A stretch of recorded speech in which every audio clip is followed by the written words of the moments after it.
दरम्यान वाल्मिक कराडचा पत्ता माझ्याकडे आहे असा दावा विधान परिषदेचे विरोधी पक्षनेते अंबादास दानवेंनी केलाय।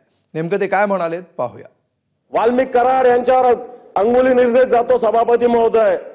हे वाल्मिक कराड या नागपूरमध्ये मागच्या 4 दिवसापासून या नागपूरमध्ये कोणत्या फार्म हाऊसवर मी सांगू शकतो। या नागपूरमध्ये असताना पोलीस त्यांना पकडू शकत नाही अशा प्रकारची स्थिती आहे सभापती महोदय। एका सरपंचाचा खून केला जातो आणि एका मंत्र्याच्या जवळचा व्यक्ती खुलेआमपणे मला असं वाटतं या सगळ्या याला मदत करतो।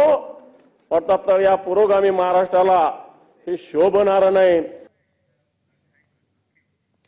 पुढची बातमी परभणी हिंसाचार प्रकरणाची। परभणी हिंसाचारावर विधानसभेमध्ये निवेदन देत संपूर्ण प्रकरणाची न्यायालयीन चौकशी करण्याची घोषणा मुख्यमंत्र्यांनी केली। आंदोलक सोमनाथ सूर्यवंशींचा पोलीस मारहाणीमध्ये मृत्यू झालाय।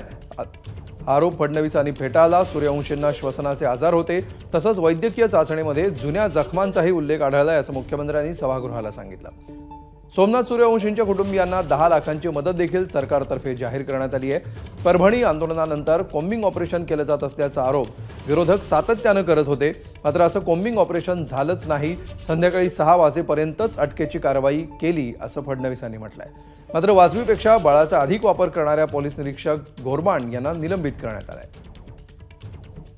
दोन्ही वेळा मॅजिस्ट्रेटने त्यांना क्लिअर कट विचारलेलं आहे की पोलिसांनी कुठला 3rd डिग्रीचा वापर केलाय का, पोलिसांनी तुम्हाला मारहाण केली आहे का। त्यांनी सांगितलं कुठली मारहाण मला झालेली नाही।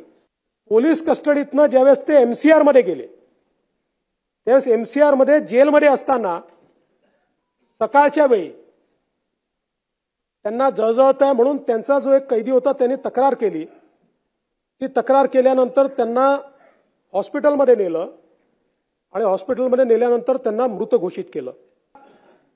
सन्माननीय बाळासाहेब आंबेडकरांचा फोन आला आणि बाळासाहेबांनी मला सांगितलं की मला माहिती मिळते की काहीतरी कॉम्बिंग ऑपरेशन चाललंय। मी तात्काळ पोलिसांशी बोललो, त्यांना म्हटलं कशाचं कॉम्बिंग ऑपरेशन करताय। म्हणाले आम्ही कॉम्बिंग ऑपरेशन करत नाही, जे अपरंटली दिसतायत व्हिडिओ त्यांना आम्ही पकडतोय। मी त्यांना म्हटलं त्याचाही संदेश चांगला जात नाही। त्यानंतर आयजींचं माझं आणि बाळासाहेब आंबेडकरांचं एकत्रित बोलणं झालं आणि 6 वाजेनंतर कुठल्याही वस्तीमध्ये कोणीही गेलेलं नाही। पैशांनी काही कोणाचा जीव परत येत नाही, तथापि त्यांच्या कुटुंबाला 10 लाख रुपयाची मदत ही राज्य सरकारच्या वतीनं केली जाईल। आणि ज्या शंका उपस्थित झाल्या, शेवटी शंका जर उपस्थित झाल्या असतील तर त्याचं निरसन झालं पाहिजे, केवळ एकतर्फी होऊन चालणार नाही।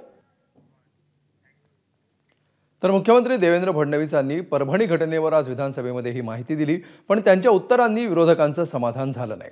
मुख्यमंत्र्यांनी दोषी पोलिसाला निलंबित करून वाचवल्याचा आरोप काँग्रेस नेते नितीन राऊतांनी केलाय, तर मुख्यमंत्र्यांनी पोलिसांची बाजू घेतल्याचा आरोप जितेंद्र आव्हाडांनी केलाय। चुकीची माहिती सभागृहामध्ये आज माननीय मुख्यमंत्र्यांनी दिली आणि फसवणूक करण्याचा या ठिकाणी प्रयत्न केला।